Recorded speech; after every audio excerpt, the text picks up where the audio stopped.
So, Matthew Dowd, we just heard Bill Cunningham's take. Your take on the first 100 days? Well, I look at it this way, and taking a look at this poll, I would describe it as good news, bad news, really bad news for President Trump in this. And the good news is as we've talked about, he's got a solid level of support. It doesn't surprise me. There's a thing in sociologists called anchoring, and voters anchor. And Donald Trump does have an emotional connection, and you can't break an emotional connection with a rational argument. You just can't. And I remember Richard Nixon kept a majority of his vote all the way up until the day he resigned. The bad news is a majority of the country doesn't think he's honest and trustworthy and still questions his temperament. The really bad news is, and this is a little fact I looked up this morning, is no president has ever finished his first term going into a re-election with a higher approval rating than he had at his 100 days. That is problematic going to election. But the interesting thing is Democrats have not taken advantage of any of the polls. Yeah, we're going to talk about the Democrats. How about that last point, Mr. Speaker, from Matthew Dowd? That was one of the things that I had noticed as well. You start out high here. You don't tend to find things that you could go higher. You guys all collectively lived through Trump knocking off all the Republicans, Trump knocking off Hillary, being wrong about all of it at every stage, and then you turn around and you apply the same old conventional wisdom. Donald Trump is the most divisive president since Abraham Lincoln. He represents an alternative world. It's why you have riots at places like Berkeley. You have two parallel universes here. There's actually a very funny Megyn Kelly interview I did 2 weeks before the election, and she's giving me all this polling data. And I said, look, there are two universes. Now, if your universe is right, Hillary Clinton's president. If our universe is right, Donald Trump is president. I completely take that point. That's how he's being seen out in the country, in parts of the country right now. But how does it affect the governing? Can you govern effectively with 40% First of all, as you know, because you've done it, presidents are really powerful. Presidents who are willful and strong-willed and focused have enormous capability to move the system. But second, I have a very simple test. Reagan, in his farewell address, says, "I am so proud that together we created 19 million jobs." If Trump has the economy roaring in 2020, he'll get reelected. I don't care what the current numbers are. If Trump doesn't have the economy rolling in 2020, he has a problem. It's called patience.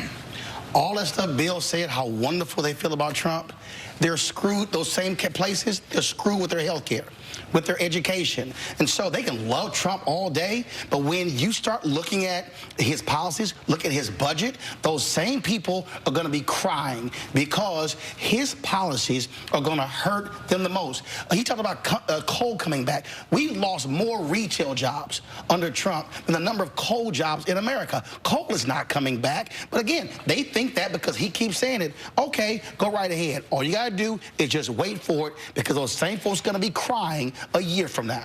So, excuse me, I actually agree with a little bit of what everybody has said here. I think that 100 days is not an extraordinary amount of time for a president who has never governed, never really stepped foot in Washington, to walk into the White House doors and learn what it means to be president.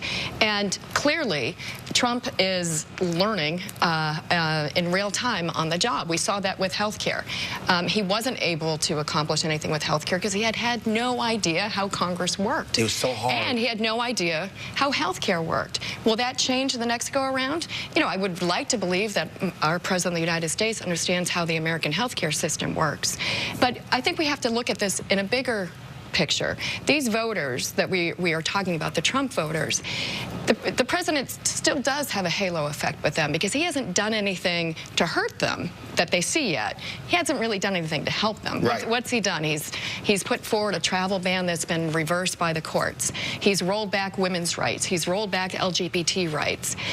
He's shrinking regulation. Those things don't have an everyday impact on those people's lives. But, as Roland said, as budgets gets passed, as legislation moves, or as their lives don't get better, all of that's going to change. George, I think, first of all, Donald Trump has always benefited like a guy in basketball that can push up against somebody, right? And the reason why he benefited and continues to benefit in this poll is he's pushed up against Hillary Clinton. That's the problem the Democrats have. They have to have an emerging leader. If they don't have an emerging leader that's popular, Donald Trump is going to continue to do well. The 100 days thing, I have to say, the 100 days thing is a little bit of a PR fiction, right?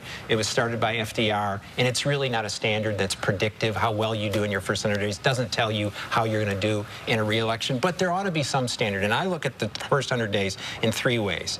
One, how's your approval rating? It's bad for Donald Trump. What's your level of acceptance on your policies? It's bad for Donald Trump. And the third way, which I think is most important, as John said, which is accountability to your own standard. On Donald Trump's own standard of what he said he was going to do in the first 100 days, he hasn't done very well. It's a little bit like the guy that says he's going to lose 20 pounds in 100 days and brags to everybody he's going to lose 20 pounds. And at the end of the 20 days, you say, you don't look like you lose weight. And he says, why are you holding me to that standard? The Speaker said, I want to bring that to the Speaker right now, because now we're facing, and John Carl also talked about how the President is pushing hard for health care to come back. He's going to introduce something on tax reform, maybe some principles on Wednesday, all while he's facing this possibility of a government shutdown next week. How does he maneuver through that? Well, I mean, first of all, I don't think Donald J. Trump worries a lot about next Saturday. I mean, this is a guy who's except for golf. No, yeah, except for golf. I think this is a guy who has built. Shouldn't he be worried about that? This is a guy who's built an empire by thinking about very long-term things. He's been very patient, and I think that Stephanie had it right. You're describing Donald Trump as patient? Very. He's very patient strategically. He has enormous energy tactically. But he's very, I mean, go back and look at the polls. Go back and look at what he went through to get to be president. I mean, this is a guy who said, I can be president. Everybody else laughed at him, literally laughed at him. I don't think you would. So look, here's what I think he's got to do. And I think he will do it. The odds are very high the House Republicans are going to pass a health reform bill. Dave Bratt just did his Maybe newsletter. not next week, but sometime within the next 2 weeks. The odds are very high that by next Friday they will pass a 1-week extension and not close the government and have to think about it, and they may then pass another week extension. But I mean, they're all going to fudge around. Here's what I think you guys don't get: conservative Supreme Court justice, done. Coming across the border down by, I think, 65 or 70%. That's a fact. Having a guy like John Kelly in charge of Homeland Security is very impressive if you're a conservative. The fact is that they have passed, I think, 28 bills. They've had 25 or 26 executive orders. If you are a normal Trump supporter, you're thinking, okay, he's gotten his brains beaten out by the elite media. That's about right. But in fact, he's getting a lot done. And you watch this contrast, and I'm really, frankly, very angry about it. The White House Correspondents' Dinner has brought in a person who is viciously anti-Republican, anti-Trump, anti-gun rights, and you're going to watch people who look at that, people in Ohio who look at that on C-SPAN and watch Trump's rally that night, which is very smart.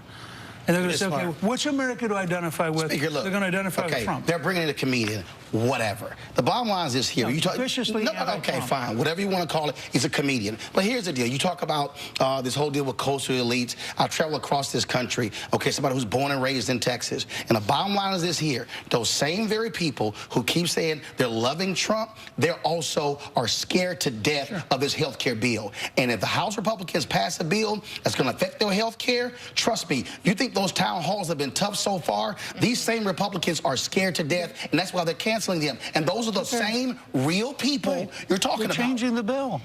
They're going to have guaranteed issues. You're changing a bill that nobody knows what it is. Nobody sees what it is. I'm just saying, and when those very same people, when they see the real effects and how it affects them, they're going to stop loving Trump.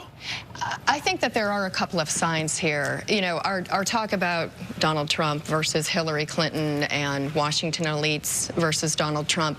You know, we're heading into a midterm election where a lot of that is not going to matter, except for how much of a drag Donald Trump is on the Republican ticket in terms of energy and enthusiasm with Republicans turning out. There are a couple of signs here that Republicans are worried. Number one, there's a lot of anxiety about whether they do health care. Why are they going to take this vote? Because it will impact the outcome of the midterm election. When you're taking away somebody's health care rights, premiums are going up, they are going to own that big time.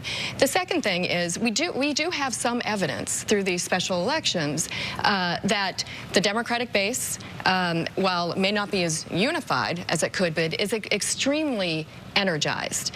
And Trump is a big factor. That's not the whole answer, but it is a big factor. And we've seen that in Georgia. We see them energized basically by the anti-Trump factor. But one of the things we also saw in this poll, Matthew, and you hinted at that before, most Americans now, 67%, think that Democrats are more out of touch than Republicans. Well, this is the problematic. This is how Donald Trump benefits, right? And this is why Democrats are still, it's a very problematic situation for the Democrats. And I think everything, you know, God love her, but every time Hillary Clinton shows up at a speech and does that, it doesn't help the Democrats. They have to, in my view, they have to figure out who is their next generation, who is their next round of leaders that can push up against Donald Trump. And I'll take one exception with some, or a couple of exceptions with the Speaker said. I grew up in Michigan. I grew up in Detroit. I have 10 brothers and sisters. I live in Texas. I see the panorama of the country. I was one of the first people that said Donald Trump was going to win the Republican nomination and beat the others because I saw the level of support out there.